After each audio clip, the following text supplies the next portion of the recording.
muy buenos días, o buenas tardes, o buenas noches. Estamos acá nuevamente en una jornada de entrevistas. El día de hoy nos acompaña nuevamente Miguel. ¿Cómo le va, estimado? Muy buenas, encantado de colaborar nuevamente contigo. Ya es la tercera vez y como siempre es un placer. Eso. Muy bien. Bueno, directo al tema, porque hay mucho que hablar el día de hoy. Están toda acá la gente preguntando y dicen, pobre Canarias. ¿Qué tan terrible es la situación que están viviendo en Canarias? La situación que estamos viendo en Canarias ahora mismo es la de un gobierno que pretende hacer caridad con el bolsillo ajeno. Se da la paradoja de que contrastas la realidad de los españoles que vivimos en las Islas Canarias, que es bastante dura porque con el tema del COVID, en una comunidad que depende casi completamente de la hostelería, el turismo se ha visto gravemente afectado y muchos restaurantes, muchos bares, muchos hoteles están teniendo que cerrar y no hablamos solo de los empresarios arruinados, sino también de los camareros, los proveedores, todo el comercio que generan, todo lo que mueven, de gente que no puede llegar a fin de mes, que no puede pagar la pensión, la hipoteca, el alquiler de su vivienda, que no pueden comprar una canasta básica para alimentar a sus hijos. Y mientras todo esto ocurre, estamos viviendo una crisis migratoria donde están llegando pues decenas de miles de inmigrantes que son alojados con dinero público Oh. en hoteles y se les garantiza pues un nivel de vida bueno, alimentación, etcétera.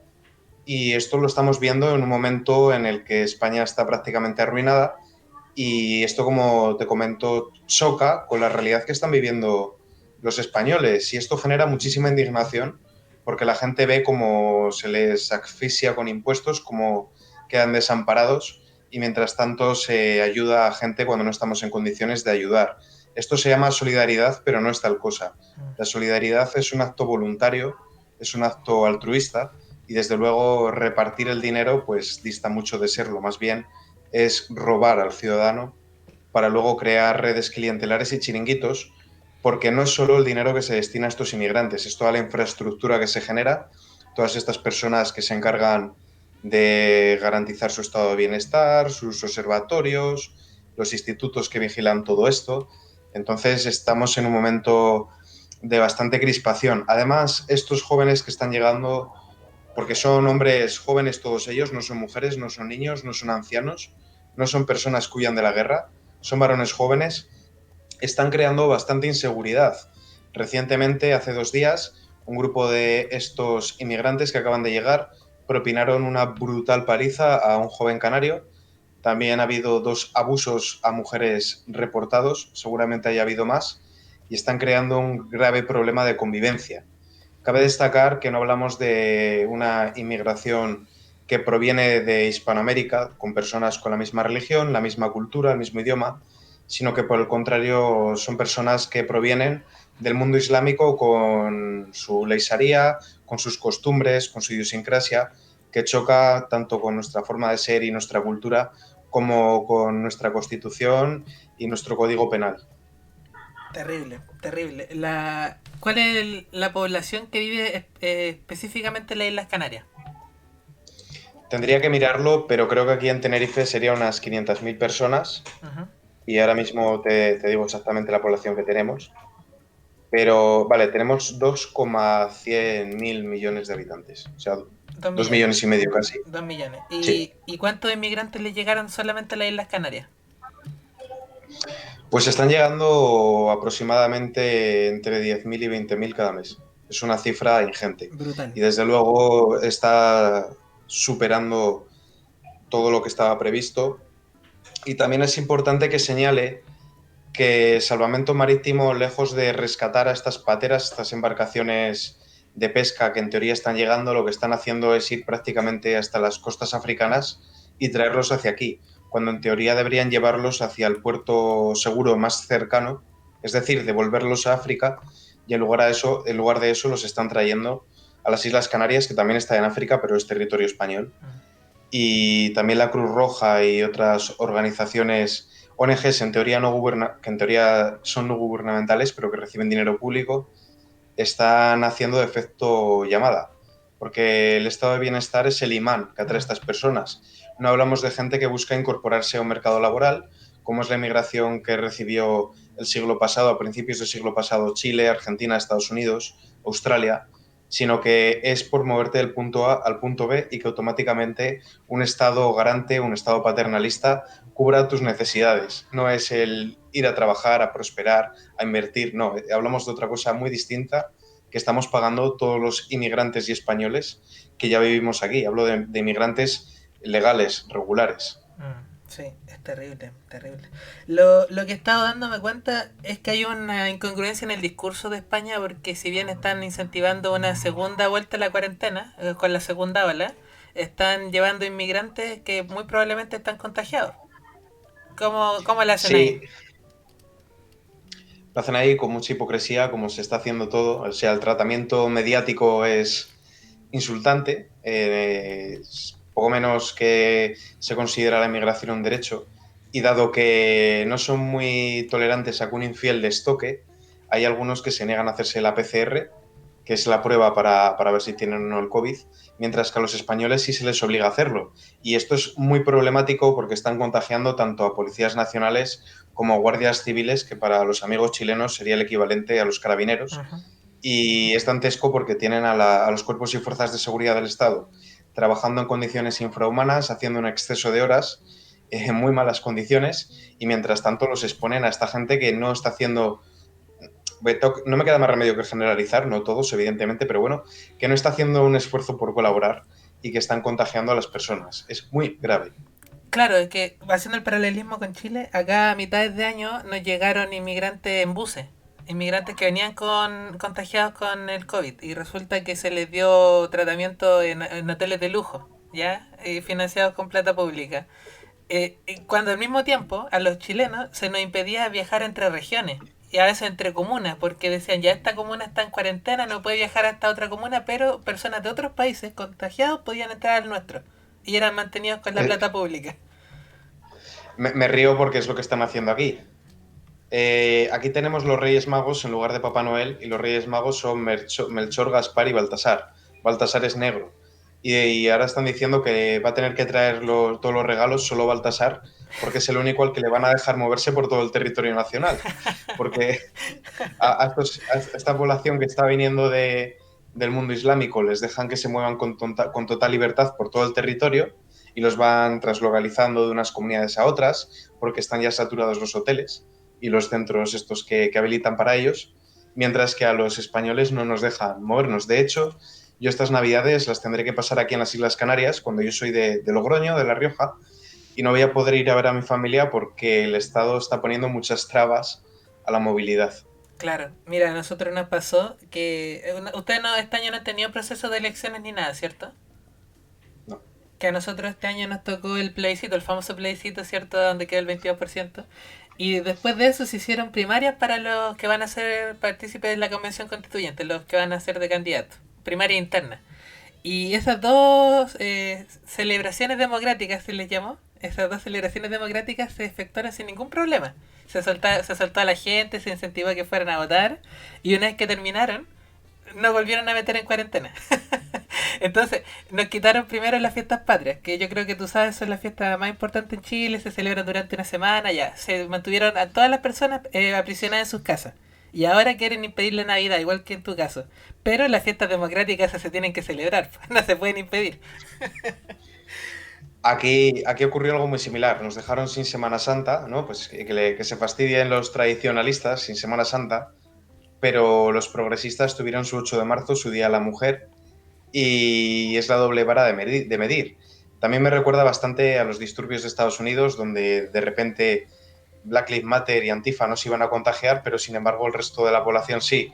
Y aquí ocurre lo mismo. Aquí también cuando han tenido que movilizarse las personas de izquierdas, ahí el virus no funcionaba, pero cuando ha sido la derecha la que ha manifestado en las calles su descontento, ahí sí son unos irresponsables que contribuyen a propagar el virus, cuando irónicamente la derecha suele manifestarse manteniendo las distancias de seguridad, portando mascarillas o dentro de sus vehículos, mientras que la izquierda, pues ya sabes que es más, tiene otra forma de manifestarse, más destructiva, todo hay que decirlo, Claro. destrozando mobiliario público, destrozando locales, pero también apelotonándose, Mm. con esas batucadas, con ese espectáculo que hacen ellos. Pero bueno, el virus solo afecta a la gente de derecha, por lo visto. Claro, solamente ellos contagian. De hecho, acá en Chile se trató de imitar esa idea que tuvieron los de Vox de salir en auto a hacer estas caravanas con las banderas chilenas, o sea, perdón, españolas. Y resulta que también pues se trató de fascista, de estar propagando el virus, siendo que están en el vehículo cerrado. ¿Cómo van a propagar el virus de esa forma? Pero bueno, ¿qué se les va a hacer? Y ya, va a pasar a un siguiente tema que tenía acá en la agenda, que es la entrevista que hiciste a esta chica de Bielorrusia. Sí, Fue muy no, no interesante. puede. No, no, no. Fue, fue muy interesante, sobre todo porque yo creo que los países eslavos son el espejo en el que nos tenemos que mirar los hispanos, Mm, porque ellos ya sufrieron la Unión Soviética, ya han sufrido en sus carnes el socialismo. Ahora te dirán, no, pero no fue verdadero comunismo porque el comunismo implica abolir el Estado. Bueno, el papel todo lo aguanta. Ya sabemos que Marx dio una definición teórica de lo que es el comunismo, pero que no se corresponde con la aplicación práctica por la imposibilidad del cálculo económico que explicaba Mises. mm. Y en la mayor parte de países excomunistas, como es el caso de Polonia, eso generó una reacción muy fuerte y se abrazó el capitalismo, se retomaron aquellos valores tradicionales. Y sin embargo, el caso de Bielorrusia ha sido diferente, porque allí quedó Lukashenko, que es un tirano a la antigua usanza de una reminiscencia de lo que era La el URSS. comunismo, exacto. Sí que es cierto que permitían cierto grado en Bielorrusia de propiedad privada, de comercio, pero con todo mantuvieron todas esas instituciones comunistas y eso ha sido la aplicación de una hoja de ruta. Primero pasa por tomar los medios de comunicación para que solo se informe en pos a lo que el gobierno quiere que tú sepas. Después se pasó a censurar las redes sociales y finalmente se pasó a ahogar a la gente. Esto lo hemos visto también en Venezuela. De hecho, ha dicho recientemente Diosdado Cabello que el que no vaya a votar el 6 de diciembre no iba a comer. Sí. Y aquí, bueno, pues es algo parecido, es algo dantesco, es algo terrible, pero básicamente lo que hicieron fue en Bielorrusia ahogar a la gente para que no puedan llegar a fin de mes y se llevó al pueblo a tal grado de insatisfacción que más del 10% de los bielorrusos salieron a la calle a protestar. Y aunque estas protestas eran pacíficas, ya sabemos cómo actúan los regímenes de izquierda, lo que hicieron fue reprimir con muchísima crudeza al pueblo Mm. al grado de que ha habido muertes, ha habido presos políticos, se les ha torturado, se ha abusado de ellos.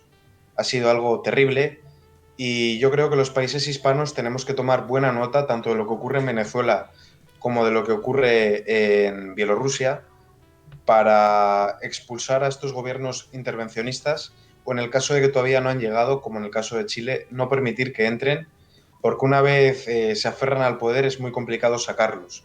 Entonces, yo sí considero que en España está ocurriendo lo mismo. Aquí en España los medios de comunicación públicos siguen la agenda ideológica de la izquierda, los privados son regados con subvenciones de todos los españoles, con el erario de los españoles. Primero se les dieron 15 millones de euros, después se les dio más y nadie muerde la mano que te da de comer. Con esto compran voluntades. Al final los medios de comunicación terminan siendo apesebrados, paniaguados y acaban defendiendo los mismos intereses que el gobierno. Y también en España se están censurando las redes sociales con todo aquel contenido que, entre comillas, desinforme, y eso lo deciden quienes lo deciden, o que incite al odio, que nuevamente entramos en algo bastante rocambolesco, porque lo que es o no es ofensivo entra dentro del ámbito subjetivo de cada uno. Yo puedo considerar que es ofensivo que me llamen gordo, por ejemplo, que no lo estoy, es un ejemplo, y otra persona que sí que tiene sobrepeso le puede dar igual. Mm. No sé si me explico. Entonces, esto de qué es delito de odio es muy complicado de determinar. Sin embargo, ya quieren limitar todo aquello que sea, entre comillas, contenido de odio.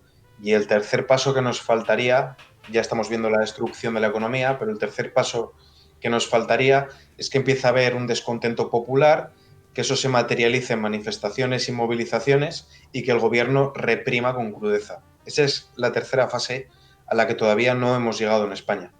Sí.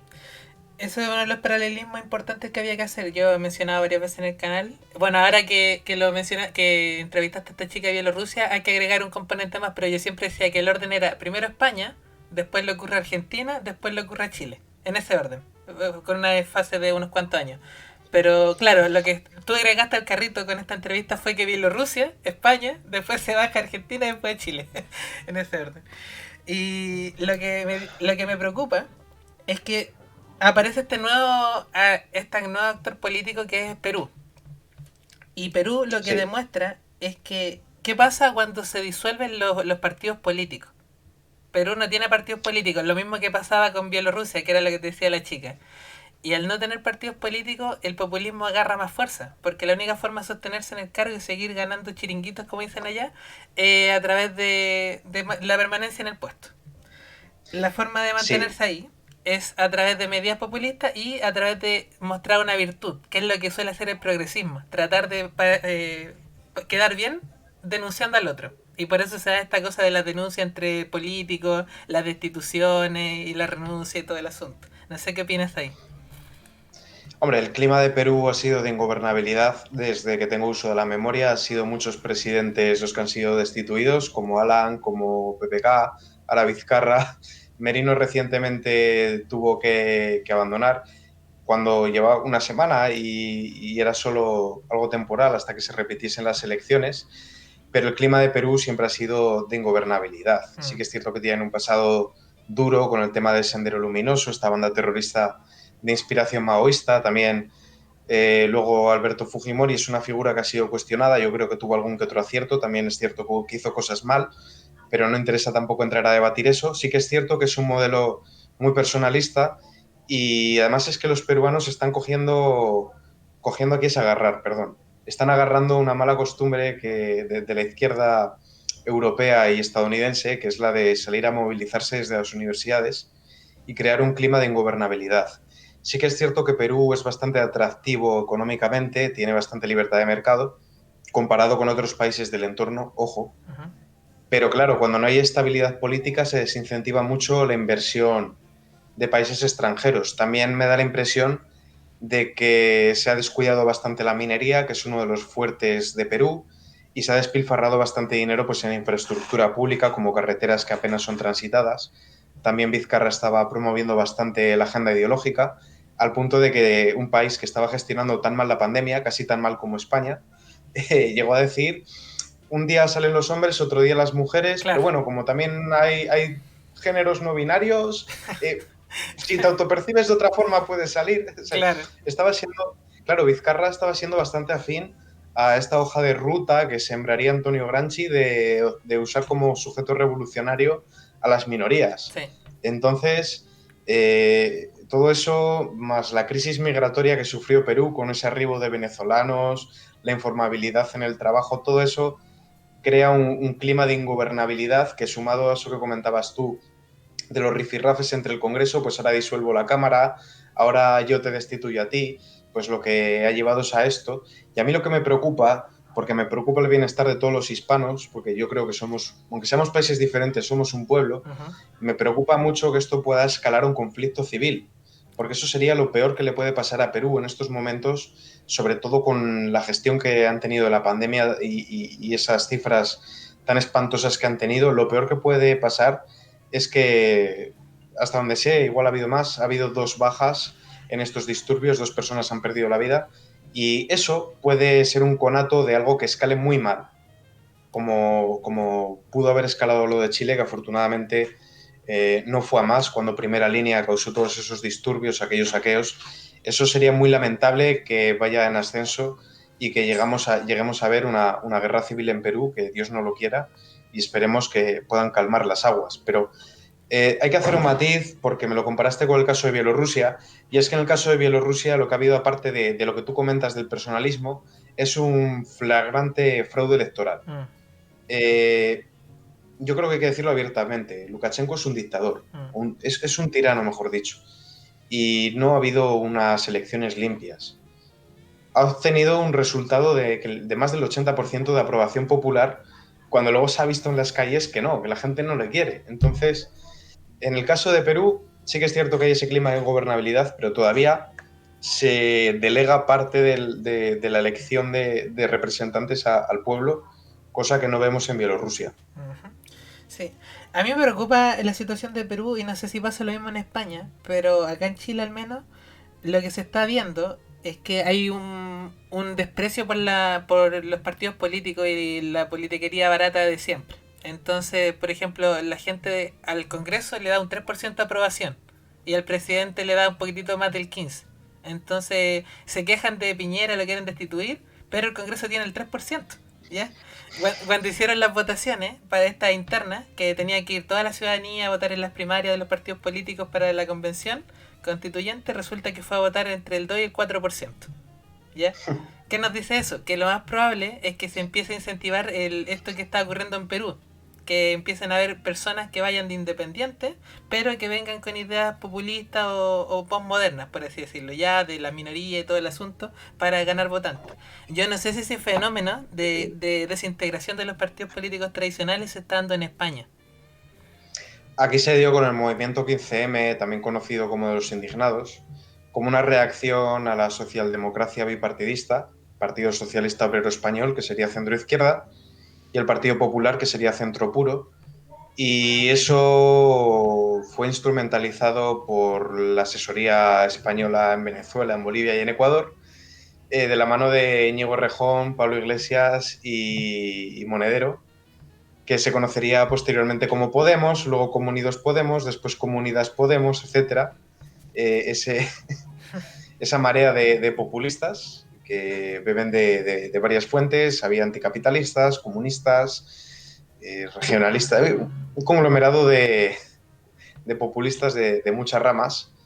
Y esa burbuja pudo haber ido en aumento, pero afortunadamente los personalismos, la labor que hizo la justicia en su momento, aunado a que comenzaron a cometer corruptelas, hizo que la burbuja se pinchara.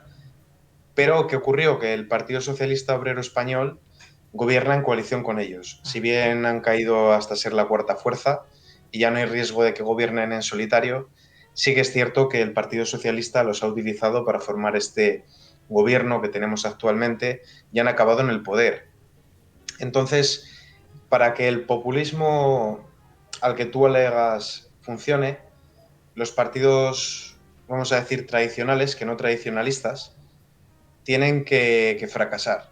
Cuando empiezan a cometer corruptelas y empiezan a decepcionar al pueblo, el pueblo se harta y aplica el voto castigo y se arroja a los brazos de los populistas. Cuando hay una gestión eficaz, la gente no confía en estos experimentos. ¿Por qué ganó López Obrador en México? Porque el PRI y el PAN eran dos partidos que estaban muy salpicados de corrupción. Sí. Entonces es una reacción. Sí. Por eso a mí me preocupa bastante la tibieza de Piñera, me preocupa mucho, es un Macri 2.0 y yo creo que ha cedido muchísimo. Esta constituyente nunca se debió de someter a votación y tengo miedo de que Chile pueda caer porque Chile es el bastión de Chile y Panamá, también podríamos incluir a Costa Rica, son el bastión de la hispanidad y sería muy preocupante que cayera en las garras del socialismo. Sí. Bueno, yo creo que Chile ya cayó ya. O sea, perdón te mate la ilusión, pero yo creo que ya cayó. Y cayó por una razón bien sencilla. Y te la comentaba un poquitito fuera de directo, que hay una chica que está acá en Chile, que es politóloga, que se llama Daniela Carrasco, y ella introduce el concepto del rizoma. Y la izquierda Sí. trabaja mucho con ese concepto del rizoma, que tiene que ver con un crecimiento horizontal de unas raíces, en vez de un crecimiento vertical, horizontal. Entonces ya no es tan fácil como descabezar al líder político con un golpe de Estado, sino que ahora tú tienes que fumigar prácticamente toda la tierra porque hay una propagación por debajo que no se ve, que genera microbrotes, que en este caso, para que lo visualicen, vendría a ser el jengibre, ¿ya?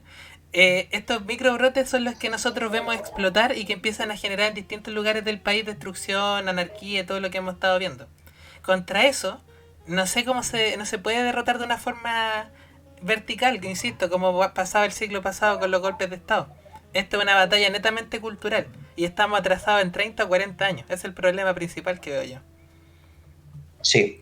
A ver, la izquierda es más inteligente que la derecha. Yo cuando hablo de derecha, ya sé que es muy reduccionista resumir todo el mapa político en izquierda y derecha. Digamos que la derecha aspiraría a la libertad, estaría representada como el mercado y la izquierda pues buscaría la igualdad a través del Estado, para entendernos, porque al final son dos conceptos con los que trabaja la gente, aunque no sean precisos. La izquierda ha sabido leer muy bien de los errores de la derecha y de sus propios errores y se dieron cuenta de que conquistando la hegemonía pues se perpetuarían en el poder o en caso de que no lo tengan lo podrían alcanzar.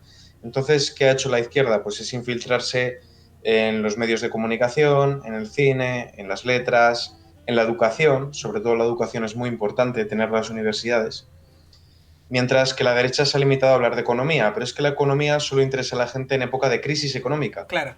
Cuando todo va bien, la gente no se preocupa de la economía, por desgracia. Entonces, cuando la derecha abandona la batalla cultural, le cede muchísimo terreno a la izquierda. Entonces, la izquierda también lo que ha hecho es cambiar el sujeto revolucionario, que ya no es el obrero, sino que ahora son las minorías, pues las mujeres, los homosexuales, los mapuches en el caso de ustedes, aquí serían los gitanos, los colectivos racializados, los inmigrantes, etcétera. Entonces, son muchas causas, como tú dices, muchos rizomas, y hay que ir pues, peleando todas esas batallas una por una. Hay que disputarles el terreno, las redes sociales, la calle, todo. Hay que pelear todos los frentes. También voy a decir una opinión bastante impopular. Lo que está haciendo mi amigo Sebastián Izquierdo, que yo le tengo mucho aprecio, es una opinión muy popular lo que voy a decir, pero lo que está haciendo es necesario. Yo sé que mucha gente lo tiene por un loco o incluso por un radical, pero él está saliendo a la calle a hacer lo mismo que hace la izquierda. Por más que luego los medios blanqueen lo que hace Primera Línea y luego digan vanguardia, un grupo peligroso, no sé qué, no sé cuántos, y le señalen y le estigmaticen, él lo que hizo fue ver que el poder institucional no estaba granjeando seguridad a los comerciantes o a los manifestantes pacíficos y propuso una alternativa muy a semejanza de las patrullas vecinales. Y es que es lo que hay que hacer. Yo creo que hay que disputarle las calles a la izquierda. Yes. El problema de la izquierda, o sea, el problema de la derecha es que la izquierda siempre se moviliza muy bien. Está siempre en la calle protestando. Cuando ellos gobiernan se hace lo que ellos quieren porque están en las instituciones. Y cuando ellos no gobiernan salen a la calle y bloquean las leyes de la derecha o consiguen que se aprueben leyes o que por lo menos se sometan a votación, como pasó con el aborto en Argentina, cuando estaba Macri, que lo votaban una y otra vez y ahora por fin parece ser que lo van a aplicar con el gobierno de Fernández. ¿Y qué es lo que pasa? Ahora que ya lo han conseguido aprobar, no se va a volver a someter a votación, volver al estado primigenio. O sea, se está votando, votando, votando hasta que se salen con la suya y una vez lo han conseguido, ese es terreno que pierdes, no se vuelve a votar. Entonces lo que hay que hacer es aprender de la izquierda y la derecha está muy acomodada, está muy acostumbrada a quedarse en el sofá y a no moverse. Bueno, hay una forma de pelear esta batalla que es distinta a la de izquierdo y que la practicaron los españoles hace más o menos 500 años, un poquitito más. Y yo creo que eso es lo que hizo la izquierda al final. Lo que hizo la izquierda el siglo pasado fue imitar a la iglesia. En vez de tener esta iglesia, ¿cierto? Tradicional, generaron cultos, cultos socialistas, que buscan la utopía en la tierra y que tienen su sagrado testamento, ¿cierto? Que es el manifiesto comunista y todo el asunto. Y la derecha no vio eso. Yo creo que el mundo liberal, desde Adam Smith en adelante, jamás se dio cuenta de que todo lo que ellos construían, estas relaciones que ellos postulaban, necesitaban de la cultura judeocristiana y necesitaban del cristianismo. Si tú le quitas eso, se empieza a corromper y empieza a aparecer el socialismo sí o sí. Y siempre he dicho que los liberales franceses fueron los socialistas al final, los protosocialistas. Sí. Sí, a ver, el jacobinismo ha sido el germen del socialismo y la Revolución Francesa ha sido lo que ha dado pie a las revoluciones socialistas que ha habido posteriormente. Es que yo creo que lo que entendemos ahora por liberalismo bebe más bien de la Revolución Americana de Independencia e incluso el tradicionalismo. Por ejemplo, aquí el liberalismo que hubo en España desamortizó a la Iglesia, centralizó, hablaba de Estado-nación. Todo eso ahora es patrimonio de la izquierda. En cambio, lo que había previo, el tradicionalismo, eran los fueros, era la desconcentración, la descentralización, y eso está más emparentado con el movimiento libertario tal y como lo conocemos nosotros. Entonces, yo creo que sí que hay que desligarse de ese liberalismo. Yo, de hecho, no me considero liberal. Y efectivamente, el socialismo se asume como un dogma de fe. Por eso siempre dicen eso no era verdadero socialismo, eso es capitalismo de Estado, el comunismo nunca se ha aplicado. Al final lo que han hecho es sustituir la Biblia por el capital, Mm, Karl Marx por Jesucristo y el Estado por Dios. Un sí. Estado omnipotente, todopoderoso, que es capaz de garantizar la igualdad, el bienestar de todos. Y al final lo único que hace es igualar en miseria a todo el mundo, excepto a los burócratas. Yo no entiendo cómo después de 103 años todavía seguimos debatiendo esto cuando claramente es un modelo que no funciona. Desde la teoría ya Mises rebatió el socialismo cuando hablaba de la imposibilidad del cálculo económico, dado que el Estado no dispone de una base lógica para distribuir los bienes capital. Ujú. Es decir, es imposible que un burócrata, que un político, que un hombre de Estado sepa lo que tú necesitas. Y aparte es que es injusto, porque no todos nos esforzamos igual ni aspiramos a lo mismo en la vida. Pero como se asume como un ideal y se hace un ejercicio en dogma de fe, siempre va a haber socialistas y siempre van a intentar aplicar su modelo, aunque claramente ha fracasado. Entonces, lo que tú propones yo lo veo bien y tiene que haber una moralidad que acompañe al libertarismo Mm, o al liberalismo, llámalo X, a las políticas de libre mercado. Y este mismo ideal yo creo que sería respetar el proyecto vital del prójimo, mm, que eso en sí es una cuestión moral, pero también creo que las sociedades que son más tradicionales tienden a ser conservadoras con su patrimonio, que es el paso previo para la inversión. Si tú no ahorras, no puedes invertir. Tienden a pensar a largo plazo, mientras que las sociedades más hedonistas, aunque partan de países con libertad de mercado, tienden a buscar estados paternalistas porque cuando tú eres hedonista cometes errores y luego pretendes socializar esos errores en un estado para no hacerte cargo de ellos. Entonces, cuando la sociedad es hedonista, cuando es incluso, diría que nihilista, se acaba tendiendo hacia que haya un estado de bienestar y un cierto grado de socialismo e intervencionismo porque la gente no piensa a largo plazo y prefieren ser eternos adolescentes. Al final, lo que estamos viendo en Hispanoamérica y en España, también en países europeos y en los Estados Unidos, es la infantilización de la sociedad. mm. Pasamos de depender de nuestros padres a depender de un estado paternalista. Anteponemos el disfrute, el disfrute inmediato, viajar, gastar, etcétera, en formar una familia. Y eso es bastante grave y por eso tenemos los problemas demográficos que tenemos. Por eso la gente no ahorra, la gente no invierte, la gente en una situación de crisis no tiene una mínima estabilidad económica para poder salir adelante hasta que se estabilice el mercado. Y esto es muy preocupante. Es muy preocupante y también es afín a los intereses de los poderosos. Sí, sí, concuerdo absolutamente con lo que estás diciendo. La duda que yo tengo y el miedo que tengo también es que, por ejemplo, ya ustedes ya tienen a Vox, o sea, perdón, ya tienen a Podemos ahí instalado con Sánchez. Y Vox intentó una moción de censura. Mi pregunta es, ¿qué hubiera pasado si la moción de censura se llevaba a cabo y funcionaba? ¿Hubieran tenido un despertar de los españoles como tuvimos acá en Chile? Lo más probable es que sí, ¿o no? Si eso ocurre, hubiesen quemado las calles. Sí. La izquierda española, bueno, la izquierda española o la izquierda en general, la izquierda española es muy violenta. Mm, Yo creo que se vio bastante en los disturbios del 1 de octubre en Cataluña, pero bueno, ha habido estallidos por todo el país y muchas veces cuando hablamos del terrorismo de ETA, la gente piensa en que es una causa independentista. Bueno, no, es una causa marxista que buscaba el vacío de poder para llevar a cabo la revolución. Entonces estamos hablando de que España ha convivido con un grupo marxista de extrema izquierda que ha matado a más de 800 personas. Entonces, si hubiese prosperado la moción de censura, los medios de comunicación hubiesen bombardeado con un triunfo de la extrema derecha antidemocrática, a pesar de que la moción de censura es un mecanismo perfectamente constitucional, que es lo que hemos visto en Perú, mm, que está amparado por la ley, pero la gente hubiese salido a la calle y hubiese habido disturbios. sí, Y estos disturbios hubiesen ido dirigidos hacia los comerciantes. sí. Y tal y como al final, tú esto lo puedes orientar, tú como comerciante lo puedes orientar de dos maneras. Estos esta gente de izquierdas es la que está reventando mi local o prefiero ceder al chantaje de la izquierda, dejarles que sigan gobernando y que me dejen seguir adelante con mi negocio. Claro. Ese es el problema. Y al final la gente muchas veces cede ante el chantaje.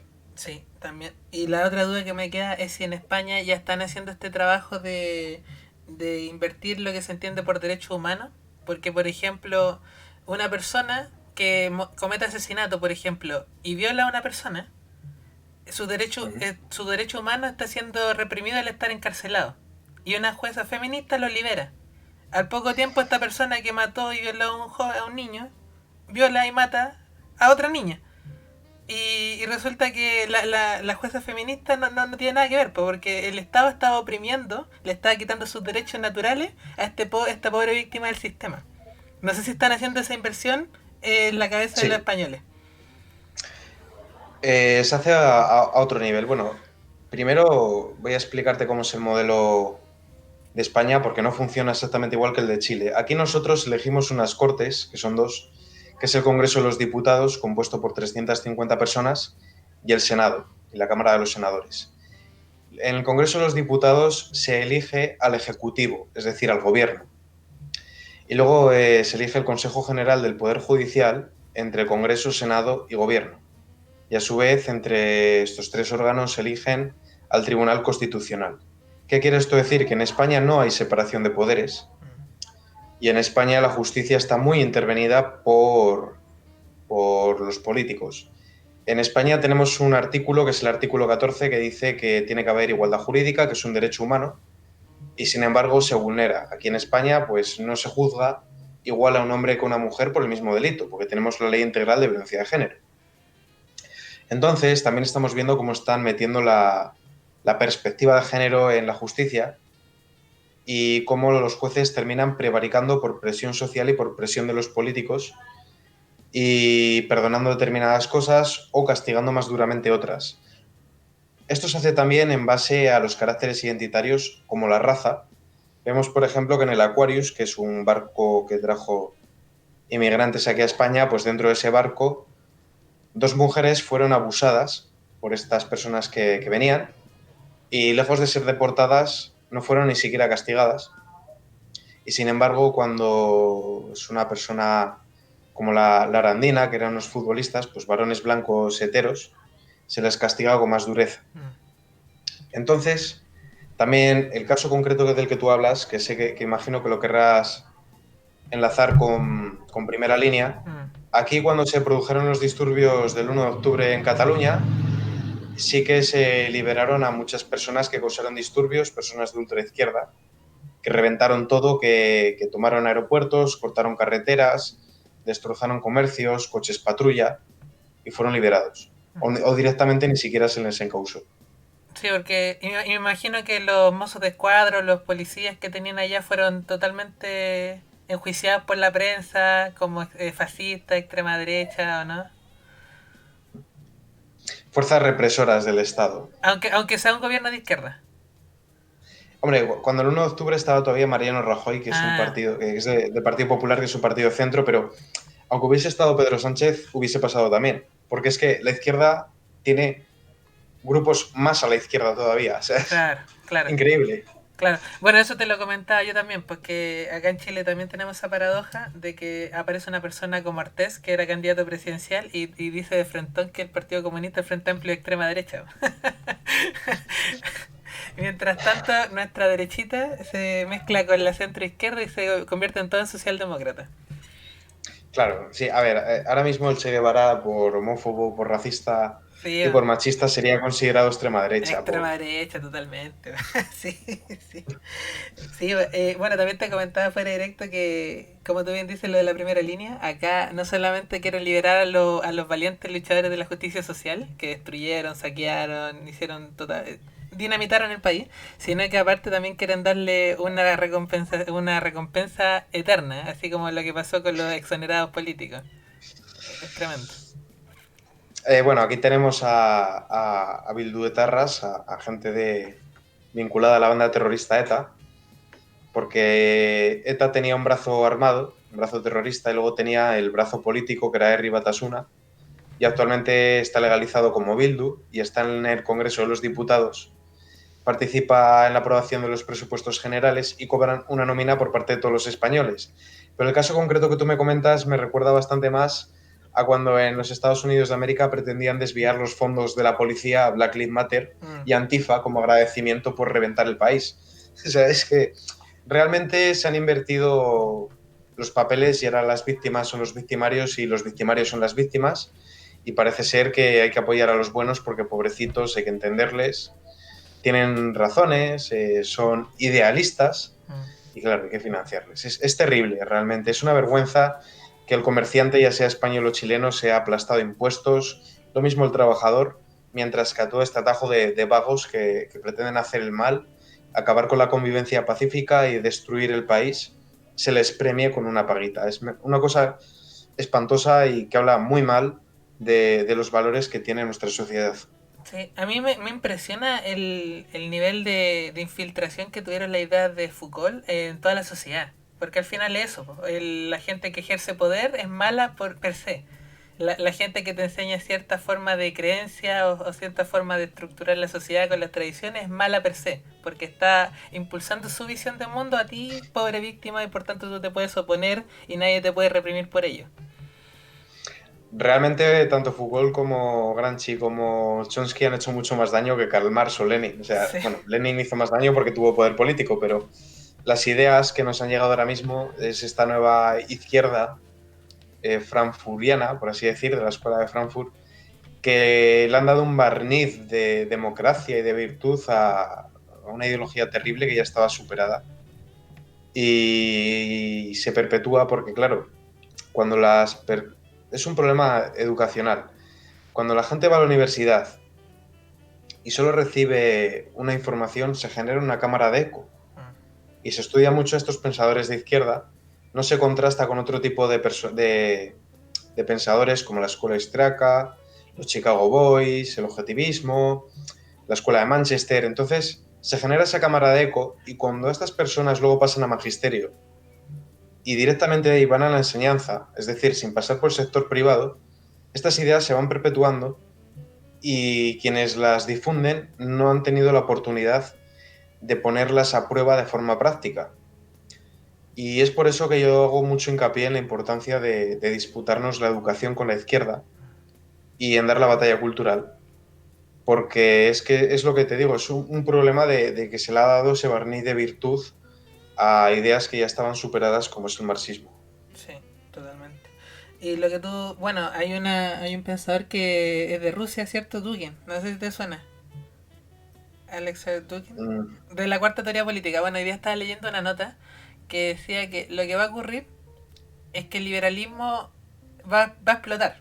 Porque lo que estamos viendo actualmente es la expresión máxima del liberalismo en la cual ya no estás sujeto a nada, ni siquiera a tu propia realidad biológica. Ya cuando tú empiezas a decir que tú te autodefines en tu género, en tu heterosexualidad, homosexualidad, lo que sea, es porque tú estás por sobre las leyes de la biología. Ya no hay nada que se pueda definir, nada, nada, todo es plástico. Y eso es libertad máxima, libertad para autodefinirse. Entonces decía él que lo que va a pasar es que el liberalismo va a llegar a su máxima expresión, que probablemente sea el transhumanismo, y que va a colapsar. Y que si se empieza a trabajar ahora con un tradicionalismo moderno, por así decirlo, o premoderno, pero con la tecnología actual, por así decirlo, se va a poder contrarrestar esto, pero trabajando desde ahora ya. Porque esto va a explotar en 20 30 años más, no ahora. sí. A ver, el liberalismo realmente es un significante vacío porque es una palabra que ha sido muy prostituida. Sí, Te engloba la escuela de Friburgo, los progresistas de Estados Unidos, la Revolución Francesa. sí. También no voy a entrar a abordar todas las... Es una palabra polisemántica, entonces yo no sabría decir si verdaderamente es liberalismo en su máximo exponente o si por el contrario es el reciclaje de esa antigua izquierda aliada con los grandes capitales para hacerse eco de las ideas de Popper y crear una sociedad abierta con un organismo supranacional con más poder que los propios estados, un gobierno, vamos a decir, mundial, sin ir a la definición conspiranoica de la palabra, Ujú. y una agenda ideológica que se tiene que implantar. Y esto sería pues una sinergia entre esos grandes capitales que serían beneficiados porque acabarían con los emprendedores, porque serían los únicos que podrían soportar esta presión fiscal tan elevada, con algunos políticos del establishment, del Estado profundo. Eso yo creo que es una forma de corporativismo que su máximo exponente sería pues la parte honda del Partido Demócrata estadounidense y todos esos lobbies clientelares de empresarios que tienen alrededor. Se me ocurren nombres muy sonoros, como George Soros o como los Rothschild, los Rockefeller, grandes compañías como Amazon, el Facebook de Mark Zuckerberg, toda la gente del Silicon Valley, Google, YouTube, que pertenece a Google y no hay libertad plena de expresión, aunque sea la plataforma en la que nos movemos. Y evidentemente sí que esta gente tiene interés en atomizar a la sociedad, acabar con los valores tradicionales, eliminar los blancos, los negros, los azules y los rojos y que solo quede un gris, donde el ciudadano no sepa muy bien cuál es su lugar, donde quede completamente alienado, sin posibilidad de tener un círculo, ya sea la familia, ya sea los amigos, y poder pues hacer lazos y organizarse de forma voluntaria, ser independientes y protestar contra determinadas cosas que están ocurriendo.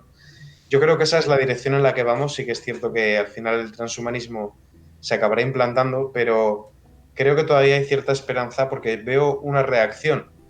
Cuando tú tensas mucho la cuerda en una dirección, corres el riesgo de que se rompa. Pues sería algo así como aplicar la tercera ley de Newton a la política. Claro. Entonces, cuando tienes una acción muy fuerte hacia un lado, pues tienes una reacción inversa de igual fuerza y yo estoy viendo que los jóvenes, como ahora mismo ya sería la hegemonía y las generaciones maduras, quienes son progresistas, pues toda la juventud, que siempre es adanista, siempre es revolucionaria, siempre quiere romper con los dogmas preestablecidos, pues se está volviendo un poco a ser tradicionalista o reaccionaria y están explotando contra estos espacios seguros, esta ideología de género y todas estas cuestiones identitarias. Entonces yo creo que sí que va a haber cierto despertar y también creo que gracias a las redes sociales, al internet y al mundo virtual que tenemos, se va a abrir la puerta a que surjan nuevos mercados, a que se puedan reciclar las personas y que se pueda competir de alguna manera pues con un trato más cercano, dando un servicio más directo con estas grandes compañías que son las que apoyan a los políticos del establishment de los diferentes países e incluso los organismos supranacionales como es la OMS o la ONU. Sí, sí. Bueno, yo te mencionaba lo del liberalismo porque el tradicionalismo o el conservadurismo es la pelea inicial. Es la pelea inicial que se dio entre liberales y conservadores. Y es una visión de mundo. No sé si tú has escuchado, Miklos, pero la visión de mundo distinta entre liberales y conservadores es que el conservador no solamente razona, sino que aparte es empírico. Le gusta el empirismo. En Me cambio, hace gracia porque, dale. perdona, un inciso que me hace gracia que justamente, ¿te acuerdas que te dije que estaba escuchando a Agustín Laje? Pues estaba en un coloquio con Con Miklos, Miklos. precisamente. Sí, sí. Continúa. Sí. Entonces, él decía eso, que lo que nos faltó es que después de que ganó la ilustración, ganó como proyecto, se empezó a ahondar en su propuesta, que era el movimiento pro razón humana, y se llegó a endiosar a la razón, que fue lo que pasó en la Revolución Francesa, ¿ya? Y luego de eso fue un desencadenante uno tras otro de la profundización de ese modelo, pasando por el socialismo, el comunismo y todo lo que hemos visto, hasta llegar a donde estamos actualmente, donde se trata de razonar y se trata de que la mente, que el cerebro sea capaz de controlar la materia, incluso controlar la especie, el género, todo. Por eso te digo que es una expresión máxima del liberalismo, que abandonó por completo la parte tacta, o sea, lo hecho, lo empírico, lo que se puede palpar. No, yo compro el diagnóstico. El único matiz que quise hacer es que el liberalismo es una palabra polisemántica, un significante vacío y que tampoco permite esclarecer mucho. O sea, es una palabra que a mí no me gusta. Ah, ya, perfecto. De hecho, yo cuando me dicen, tú eres liberal, yo digo, no te equivoques porque yo no soy liberal. Claro, En todo caso, yo soy paleolibertario. Desde claro, luego, liberal no. claro. Entonces, es una palabra que realmente carece de valor. Lo que comentas sí es cierto, y el problema de hacer un tótem sagrado de la ciencia es que entonces deja de ser ciencia, porque Claro, lo que prima en la ciencia es el método científico, claro. y eso conlleva que se pueda someter a crítica lo preestablecido, intentar pulirlo, pero vemos que no, que cuando hay un consenso científico se descarta automáticamente todo lo que pueda poner a prueba lo que ya está aceptado, y entonces hipótesis pasan a ser tesis, teorías válidas, y ya no se pueden cuestionar, e incluso vemos cómo la ciencia es de alguna forma limitada por lo que está preestablecido. se me viene a la cabeza que hay estudios, pues como los que explican las diferencias entre grupos humanos, entre el hombre y la mujer, que no llegan a ver la luz porque pueden ser considerados ofensivos. Entonces, a eso súmale también que el principal... Igual, ¿quién era el mecenas antaño de la ciencia? Pues era la Iglesia.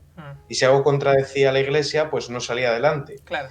Y ahora está pasando algo parecido. El principal financiador de la ciencia es el Estado, Sí. en las universidades públicas. Y cuando algo atenta contra los intereses políticos de los estados, eso no prospera. Entonces, la ciencia al final acaba siendo un tótem sagrado que es de todo menos ciencia. Sí. Y es el problema que tenemos. Sí. La única cosa que está defendiendo a la ciencia actualmente, pero solamente dentro de la ciencia, porque mucha gente habla de la ciencia, pero jamás ha practicado la ciencia ni entiende cómo se realiza. Y lo que hasta el momento controla la ciencia para que no se descarrile, como tú bien dices, son los pares evaluadores, que muchas veces son de distintos países. Cuando uno quiere publicar en una revista científica, es de distintos países para evaluadores escogidos de forma aleatoria. Aunque, ¿cuál es el problema que tiene eso? Que por lo general, los pares evaluadores que pueden calificar tu publicación si es buena o mala, están limitados al área de expertise. Y hay poca gente que tenga el área de expertise relacionada a tu área, porque cada vez más fino el desarrollo de la idea. Entonces, si todos se conocen, al final pasa y ocurre de que dicen, ya, yo te evalúo bien, si a cambio tú me evalúas bien a mí. Empiezan a generarse estas relaciones. Pero Sí. más allá de eso, lo de los estados, claro, es el problema principal, la censura después de que está publicado. Eso es lo que se está dando actualmente. Algo que ya pasó por este filtro de la comunidad de los pares evaluadores, se ve por el estado si es que se puede publicar o no, o si se retira. Y eso es lo terrible.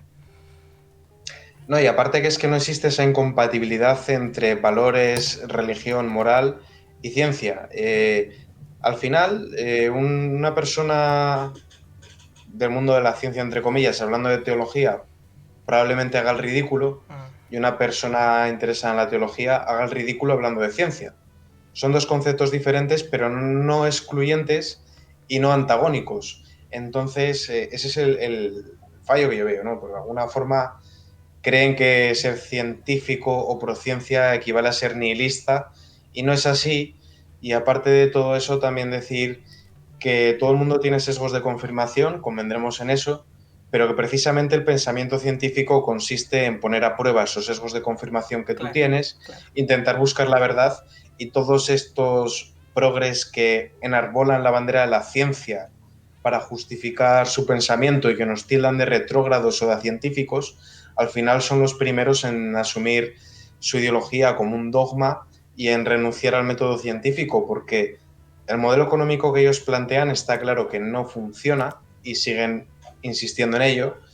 Y todas estas cosas que dicen ahora de minorías, de grupos, de escalas de opresión, es una magufada, absolutamente no tiene ningún sentido, y sin embargo lo perpetúan. Pero bueno, tiene sentido porque al fin de cuentas es gente que vive del dinero del Estado, y quieren perpetuarse ahí. O sea, no hay más. Sí, de hecho, la escuela de sociología, al momento de hacer su publicación y todo, se parece a una escuela de teología, en la cual al final no hay forma de demostrar que están en lo correcto o no. O sea, son solamente ideas contrastadas contra ideas.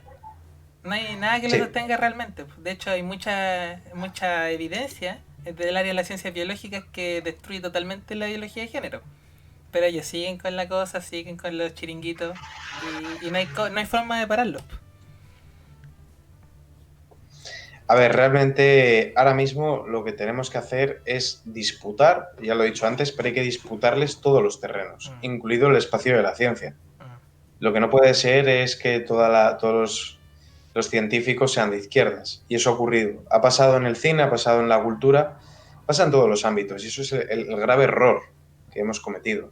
Dejar que se cree una sociedad endogámica, donde se acaba practicando incluso el nepotismo, donde al final son todos familias, son todos conocidos, tienen su cámara de eco, tienen su realidad completamente desconectada de la del pueblo llano, y acaban siendo un lobby de poder afín a los intereses de la izquierda. Ese es el problema.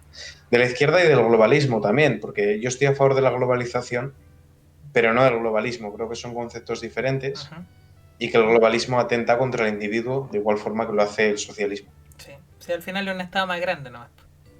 Sí, exacto. Sí. Bueno, yo también lo he comentado acá en el canal, que la ciencia a nivel occidental tiene el mismo problema, como tú bien haces el diagnóstico, que está siendo financiada por el Estado.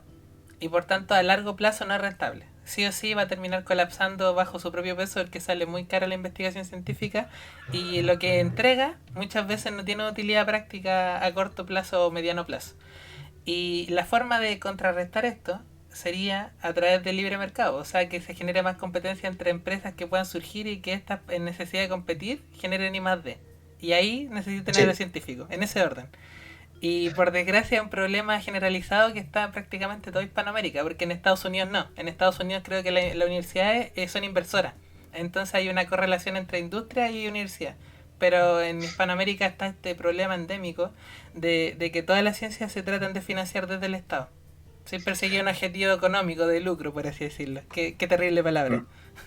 no me estoy riendo porque piense que tal, sino porque es que aquí es igual. O sea, yo creo que una de las peores cosas que les exportamos los españoles en la hispanización de América fue eso.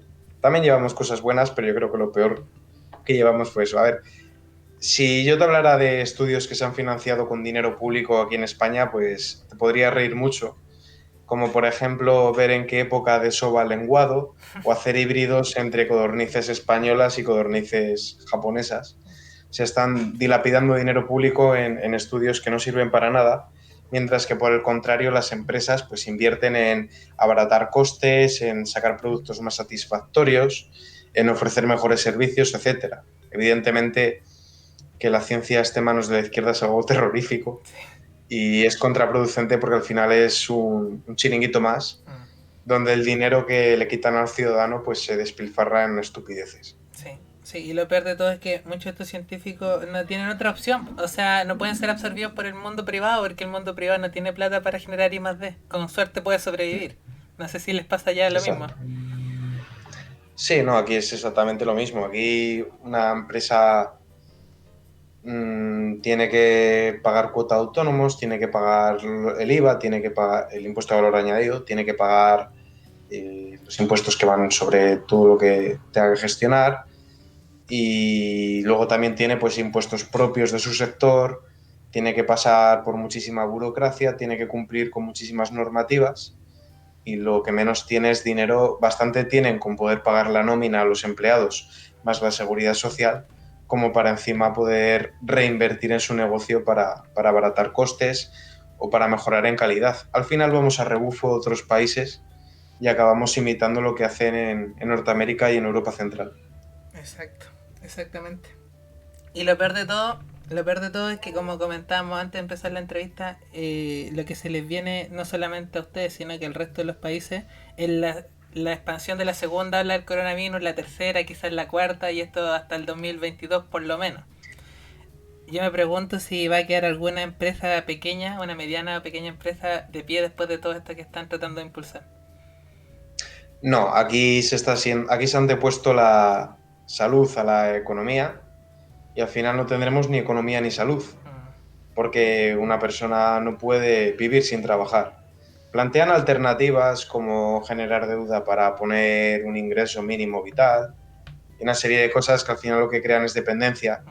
Pero lo cierto es que con todas estas trabas al emprendimiento, más las regulaciones en aras del bienestar social y prevenir la pandemia que están implantando, como reducir el horario de apertura de los negocios o el aforo, lo que están haciendo es que haya despidos, que haya ERTES, que haya empresarios que tienen que bajar el toldo de su negocio. Y eso a la larga pues son personas con problemas de salud, por el estrés, por la angustia. También es un tema del que no se habla, pero hay gente que se quita la vida Mm. porque ven que su proyecto de vida va al traste. Tú imagínate que tú estás trabajando y ahorrando años, adquieres un local, montas tu negocio, los primeros años va mal, tienes que trabajar 14 horas, 16 horas para conseguir tu clientela y cuando por fin levantas cabeza y crees que vas a poder vivir de ello, llega un gobierno de izquierdas como el que tenemos en España, te pone mil normativas y te arruina. Pues todos esos años de tu vida los has perdido. Toda la ilusión que has dedicado a ese proyecto no ha servido para nada. Es un drama de verdad. Y me parece muy triste porque además tengo la hipótesis, no la certeza, pero tampoco la duda, o sea, ando un poco ahí, de que lo hacen de manera premeditada. Sí, para crear una red clientelar. Al final, personas dependientes son personas que te van a votar. sí. De hecho, te lo comentaba también antes de empezar que yo la hipótesis que sostengo es que todos estos gobiernos progresistas que están aplicándose en Occidente tienen por objetivo endeudar a los países principalmente. Y que al final el acreedor de la deuda imponga las normas al resto de países y si no lo acatan le renovamos la deuda, la repactación y quiebra. Y quiebra, o sea, no van a tener nada. Que es lo que vivió Argentina, de hecho. Sí, a ver, un político honrado no gana mucho. O sea, seamos honestos. Mm, Una persona que decide invertir en hacer carrera política lo hace porque tiene un incentivo, de igual forma que cualquier empresario invierte porque cree que va a sacar un rédito económico. mm, Una persona que tiene su carrera de derecho. Hombre, evidentemente hay muchos apesebrados cuyo único mérito es tener el carnet de militancia en un partido desde los 18 años, pero una persona que invierte en la política es porque busca un interés. mm, Y estar solo 4 años en el poder no es interés suficiente, y mm. eso hace que sea muy fácil ser corruptos. Sí. Yo estoy bastante a favor de Hans Hermann Hoppe y tengo bastantes dudas con respecto a la democracia, pero aparte es que es evidente que, y sobre todo en países eslavos y países hispanos como España, Chile, Bolivia, etcétera, es evidente que son personas muy corrompibles y que pueden anteponer el interés personal y maletines por parte de estos organismos supranacionales o por grandes capitales al bien de su pueblo. Entonces sí que es cierto que es bastante probable que estén vendiendo los países a los intereses de acreedores. Eso puede ser perfectamente. Y la pregunta, y con esta cerramos yo creo, ¿qué hay que hacer? ¿Qué hay que hacer? O sea, ¿qué opción crees que haya? ¿Aliarse con las pymes? ¿Generar redes de apoyo anárquicas, por así decirlo, pero no destructivas, sino que anarquía como los anarcoecologistas que hacían su ecoaldea? No sé, ¿hay alguna salida a todo esto? ¿Lo ves allá en España al menos? Yo lo que creo que hay que hacer es convertirse en un grupo de presión, que lo que tenemos que hacer es un banco de alimentos para ayudar a las personas desfavorecidas y que vean que con mutualismo se puede ayudar a la gente, que no tienes que depender del Estado. Ujú. Necesitamos crear una sociedad de contribuyentes. Necesitamos tender puentes, ya que somos 500 millones de hispanoparlantes entre los dos lados del Atlántico.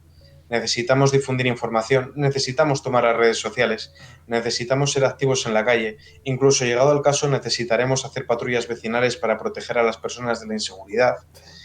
Necesitamos hacer presión y sembrar miedo en los dirigentes, porque si el político no teme, puede hacer y deshacer. Y con esto no digo que haya que hacer el mal o que haya que agredir. No estoy hablando de eso. Ojo, no hay que ir a hacer el mal a los políticos, pero por lo menos que vean movilidad, que vean una reacción, que vean una sociedad civil que hace de contrapeso a su poder y que tengan cuidado de qué pasos dan, porque van a saber que si dan un paso en falso va a haber un descontento y que no se van a ir de rositas. Y desde luego debemos exigir que haya separación de poderes, que haya igualdad jurídica, que haya libertad, que se respete la propiedad privada, que se respete a las personas, a los individuos y que podamos ser libres y que no se aproveche la coyuntura del COVID para encerrarnos en casa, para acabar con nuestro modelo de vida o para limitar nuestro derecho a la reunión o a la circulación, etcétera. Claro, En definitiva, hay que disputar también la cultura de ellos, las redes sociales, pero en definitiva hay que moverse, hay que salir a la calle y hay que organizarse. sí, sí. ¿Y tú ves a la derecha, al menos en España, la que se está formando capaz de enfrentar a los POSMA? A los que son independentistas, las feministas, todos esos grupos. Si conseguimos trasladar ese descontento que hay en las redes sociales a la calle, sí. Perfecto. Sí. Yo también opino lo mismo, o sea, yo creo que es el siguiente paso. Lo hemos estado discutiendo acá varias veces. Yo creo que es el principal trabajo que hay que hacer y que va a ser un trabajo largo, pero que hay que hacerlo. Totalmente de acuerdo contigo. Ya, estimado, ha sido una excelente charla y me gustaría tener tus palabras finales como para ir cerrando. Yo lo único que quiero decir es que yo soy hispanista, tengo un sentimiento de hermandad con todos los hispanos del mundo, pero especialmente tengo una creencia enorme hacia Chile, que es un país que me encanta. De hecho, antes de que pasara todo esto de la constituyente y de primera línea, pues siempre decía que si algún día tenía que irme de España sería Chile. Lamentablemente también ha caído en las redes de izquierda, igual que le ha pasado a mi país, pero aun con todo, Chile es un país muy hermoso, con unos recursos inigualables con un pueblo muy valiente y no permitan los chilenos que la izquierda arruine su país, ¿vale? No repitan el experimento de Allende, sepan plantar cara y hagan lo que tengan que hacer para defender a su país, porque merece la pena. Y chichichi, lelele, viva Chile y ánimo a todos los chilenos. Muchas gracias, estimado, de verdad. Y también muchas gracias a la gente que nos acompañó en esta entrevista. Cuídense todos mucho. Chao, chao.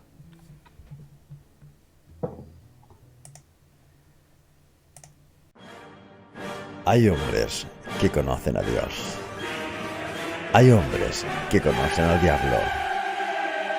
Pero solo algunos conocen a Tulin.